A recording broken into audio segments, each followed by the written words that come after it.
Hello everyone. RRB PO clerk 2023 के लिए means to do list means के regarding आपको जून एंड जुलाई के हाफ मंथ में पढ़ना है। लास्ट 41 डेज रह गए आपके एग्ज़ाम के लिए। जैसे पहले आरआरबी का पीओ का होता है या फिर क्लर्क का एग्ज़ाम, उसके अकॉर्डिंग देखते हैं 6 या 7 के करीब आपके हो जाएंगे एग्ज़ाम अगस्त में। लास्ट 41 डेज़ हैं तो आपको क्या स्ट्रेटेजी फॉलो करनी है, आज की टू डू लिस्ट क्या है। तो देखिए क्वांट्स में आज आपको क्या करना है, 200 मोस्ट इंपॉर्टेंट अर्थमेटिक की क्वेश्चंस हैं जिनकी वीडियो मैंने 5.5 घंटे की अवेलेबल करवा दी है चैनल पे, आप लोग देख सकते हैं। उसका लिंक भी आपको मिल जाएगा कमेंट सेक्शन में। वो इंपॉर्टेंट क्वेश्चंस हैं। क्वेश्चंस इंपॉर्टेंट कहीं चेकलिस्ट से लिए गए हैं या फिर बाकी चीज़ों से लिए गए हैं, उनको मिक्स करके एक वीडियो बनाई गई है जिसमें 200 क्वेश्चंस हैं, आपको वो कंप्लीट करने हैं। आप देखिए, ऐसे करते जाइए, आप वीडियो को पॉज कर लीजिए, देन आप क्वेश्चन खुद से सोल्व करके देखिए, देन मेरा मेथड। तो इस अकॉर्डिंग अगर एक दिन में आप उस 5.5 घंटे की वीडियो को कंप्लीट कर देते हैं तो आप मान लीजिए आपने एक दिन में 200 क्वेश्चन कर दिए अर्थमेटिक के। तो क्वेश्चन जितने पढ़ेंगे, मतलब आपने 200 अलग अलग टाइप के क्वेश्चंस या फिर कुछ मिक्स क्वेश्चन पढ़े हैं, तो आपकी बहुत ज़्यादा हेल्प होगी इतने क्वेश्चन एक साथ करने। बिकॉज अर्थमेटिक के अगर हम मॉक टेस्ट की बात करें तो मॉक टेस्ट में कितने किए जाते हैं, मुश्किल से 10 या 15 क्वेश्चंस हमें मिलते हैं एक मॉक टेस्ट के अंदर, और दिन में हम मैक्सिमम अगर आप देखें तो 2 मॉक टेस्ट लगा सकते हैं। 30 क्वेश्चंस हो गए आपके अर्थमेटिक के। लेकिन अगर आपने 200 क्वेश्चंस कर लिए तो आप कितना ज़्यादा आगे कर रहे हैं। तो बढ़िया रहेगा, आपकी प्रिपरेशन के लिए अच्छा है। उस वीडियो को कम से कम उन क्वेश्चंस को 2 से 3 बार एटलीस्ट आप एग्जाम से पहले रिवाइज कर लीजिए।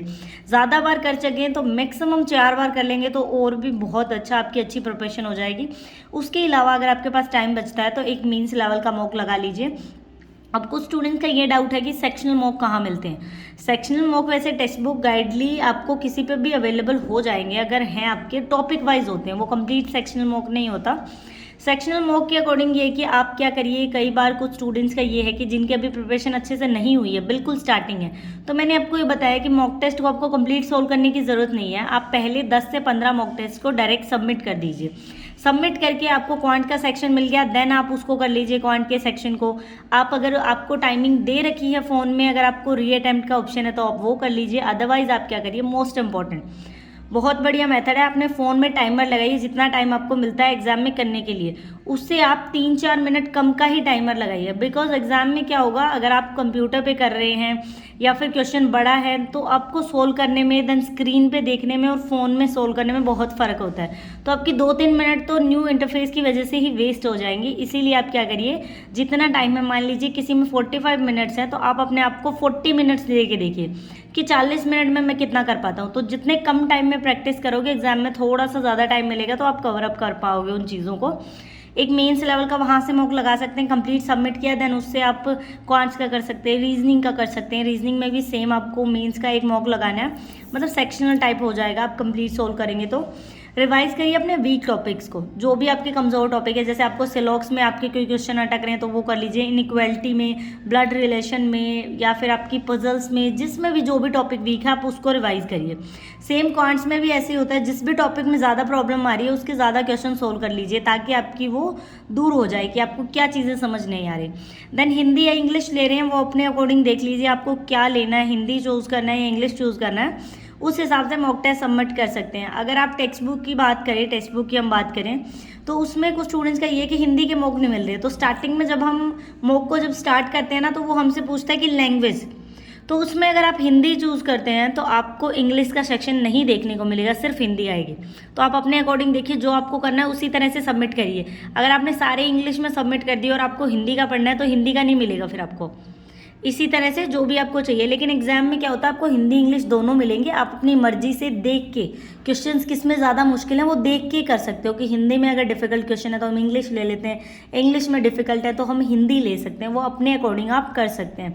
ज़्यादा टाइम वेस्ट मत करिएगा एग्जाम में। मैं आपको बता रही हूँ कि अगर आपने 3-3 मिनट 4-4 मिनट देखने में ही वेस्ट कर दिया, इतना टाइम बहुत ज़्यादा वेस्ट कर देंगे। इतने में काफ़ी स्टूडेंट्स कर चुके होंगे, तो घर से ही मन बना के जाइए आपको क्या लेना है। कंप्यूटर में मैंने एक पीडीएफ बताया, अड्डा का पीडीएफ मिलता है, एग्जाम से पहले आपको मिल जाता है। नए वाले का वेट मत करिए, आप लोग क्या करिए जो प्रीवियस ईयर का था, बिकॉज कंप्यूटर के क्वेश्चन चेंज नहीं हुए हैं। जो 2021 का या 2022 का जो पीडीएफ है वो ऑलरेडी ऐप पे अवेलेबल है और मैंने उसका पीडीएफ आपको टेलीग्राम चैनल पे अवेलेबल करवा दिया, उसका लिंक मिल जाएगा कमेंट सेक्शन में। आप वहाँ से वो PDF ओपन करके देखिए, पहले 3-4 पेजेस उसके पढ़ लीजिए, वो PDF इनफ है आपके लिए। मैंने जैसे इतना ही पढ़ा था एंड प्रीवियस ईयर करे थे 3-4 साल के, इसके अलावा कुछ करने की ज़रूरत नहीं है। क्विज़ेस करनी है तो क्विज़ेस लगा सकते हो, बाकी कंप्यूटर में इतना डिटेल में जाने की ज़रूरत नहीं है कि आप वीडियोज़ वगैरह देखें, आपको डिटेल में चीज़ें समझाई होती है। इतना ज़्यादा हार्ड पेपर नहीं आता आपका कंप्यूटर का।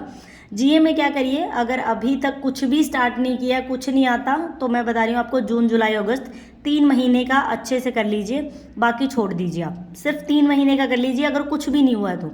जिनका ये है कि वो साथ में प्रिपरेशन कर रहे थे, उन्होंने अप्रैल से स्टार्ट किया है या मार्च से स्टार्ट किया है, तो बहुत अच्छी बात है। अब आप जून जुलाई अगस्त भी कर लीजिए, 3 मंथ ये कर लीजिए, आपकी 6 महीने की GA तैयार हो जाएगी। लेकिन जिन्होंने कुछ भी नहीं पढ़ रखा, उनके लिए मोस्ट इम्पॉर्टेंट है जून का भी लास्ट कुछ दिन, 4 दिन बचे हुए हैं आपके लिए जून में। तो जो पहले के क्वेश्चंस हैं आप डेली बेसिस पे भी पढ़ सकते हैं, मंथली भी पढ़ सकते हैं। मैंने 2 सोर्सेज बताए, study IQ and affairs cloud, जहाँ से मैंने पढ़ा है उसमें से आप पढ़ सकते हैं और अपनी तैयारी कर सकते हैं। सिर्फ 3 महीने का कर लीजिए। कई बार क्या होता है ना कि ज़्यादा भी नहीं हो पाता और हम कम भी नहीं करते, ये सोचते रहते हैं मेरा तो हुआ ही नहीं, मैंने तो 6 मंथ का नहीं पढ़ा, अब क्या होगा, अब क्या होगा। उसमें कुछ नहीं होता। अगर 6 महीने का नहीं पढ़ा तो कोई प्रॉब्लम नहीं है, आप 3 महीने का पढ़ लीजिए। अब तो जो नए स्टूडेंट्स हैं, जिसको जून पढ़ना है, अभी जुलाई तो आई नहीं, अगस्त भी अभी नहीं आया, वो लोग भी तो पढ़ेंगे ना। अभी जिन्होंने लास्ट के 3 मंथ पढ़ रखे हैं वो भी अभी पढ़ेंगे, तो आप पढ़ सकते हैं। अगर वो लोग टाइम निकाल सकते हैं नए मंथ्स के लिए, तो आप भी तो निकाल सकते हैं। तो एटलीस्ट 3 मंथ कर लीजिए, जून से स्टार्ट हो जाइएगा। और ये टू डू लिस्ट आज आप फॉलो करिए। Thank you for watching the video.